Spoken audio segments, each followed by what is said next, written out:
This is a very unique RPG.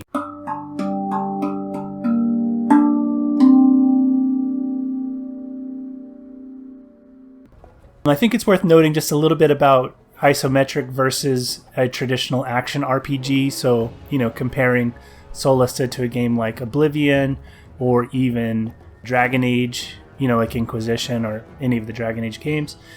The isometric games, they have some problems.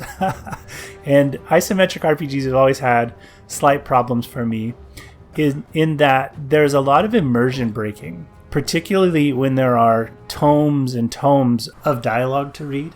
It can take you out of the action and break the immersion.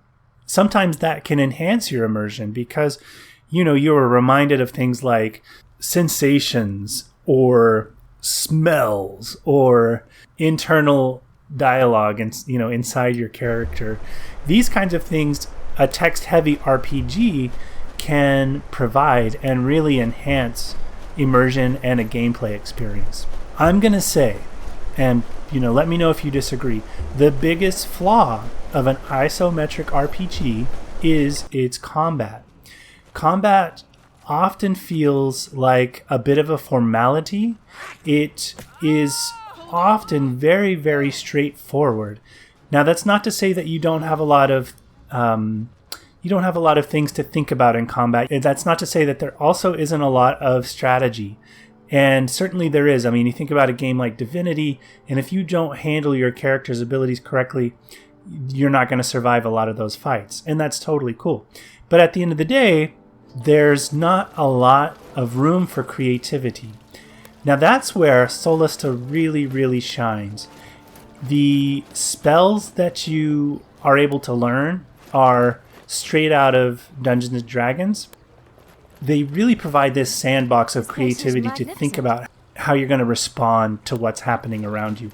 It is turn-based, so there's not a sense of like you've got to act quickly or you're going to get killed. You have to watch what other characters are doing.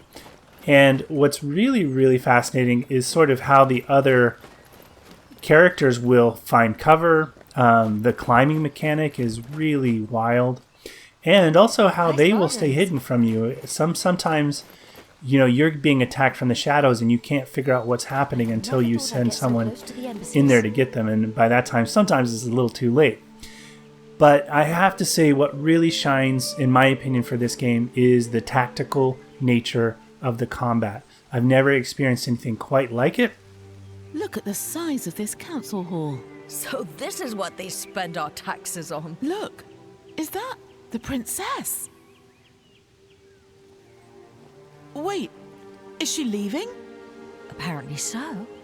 And I'll be curious to know what you think, if you also would say that's the shining feature of this game. I'm also very pleased that so much of the dialogue is spoken. And that's not a knock against reading. I love being literate. Yay, literacy. However, a game like Numenera, there's just so much to read. And I think Pillars of Eternity also kind of suffered from this. And on one hand, yes, it does really kind of flesh out the world and it gives you these nuanced details that just can't be committed through graphics. However, after reading so much, it can break the sense of immersion. There's a lot more audio in this game so far than I've experienced in most isometric RPGs. And so I'm going to say that's the second great thing about this game is that so much of the dialogue is spoken and we don't have to rely so much on text.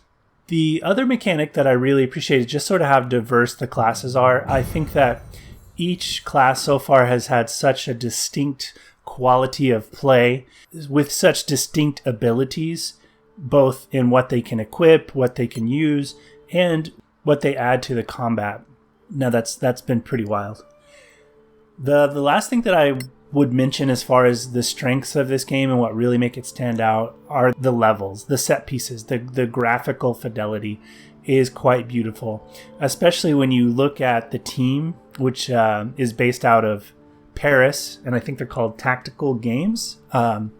I think it's like a 15-person team, And I think they've been working on this game for about 3 years. And so now it is in early release. And I'm a little over 10 hours into the game, and they say that's about what you can expect. So I'm assuming I'm somewhere near the end of the first experience. It's a $30 game in early development, and I wholeheartedly enjoy it. I want to play through it again with like more combat characters. My party is that I've been playing with is a rogue, a wizard, a fighter, and a cleric, and that's been really well balanced so far. But I'm kind of curious to kind of mess with more casters just to see how that might play out. Some things that I've been mildly disappointed with are the dialogue options in the game. I think that some games, and I'm going to go back to Divinity, a game like Divinity, you can be so viciously cruel or so wonderfully altruistic, and it really has an impact on the game. I haven't seen that coming through in Solasta as of yet. There are dialogue options, like each character gets a choice to say what they want. So if you have 4 characters and there's dialogue happen, you'll usually get 4 choices of what to say. However, I haven't seen those choices having a significant impact on the gameplay.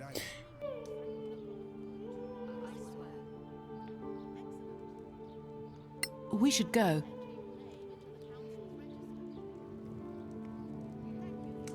And so that's a mild disappointment. I think that this game is really focusing on giving you a very immersive dungeon exploring experience with a really kind of cool array of teamwork and team abilities. And I don't think that its focus right now is on the dialogue and how that is going to impact gameplay. Of course, it's early development. Those things could very well change.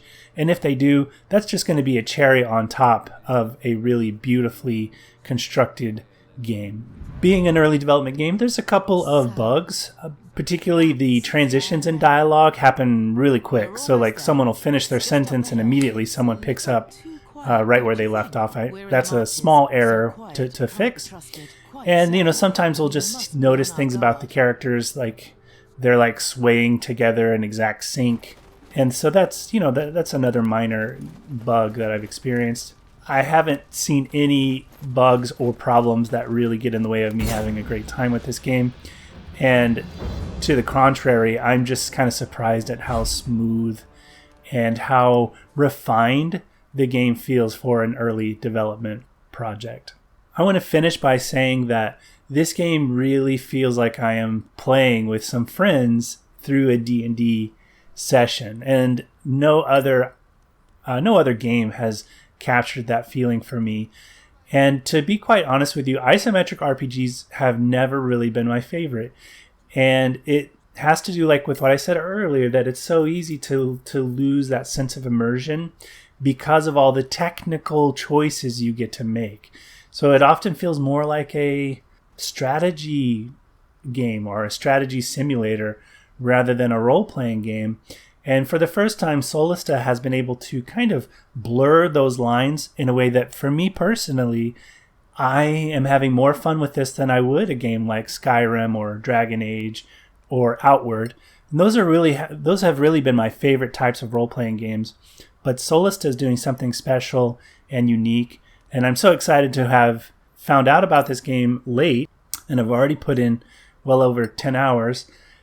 So I'm excited to have found out about this game, but also to support the developers. And I would wholeheartedly recommend that you pick this up if you get a chance. And so, guys, that's it for my kind of mini review. And I hope that you enjoyed it. If so, please go ahead and like and subscribe, because I've got a lot more content coming out for Solasta, as well as other role-playing games in the future.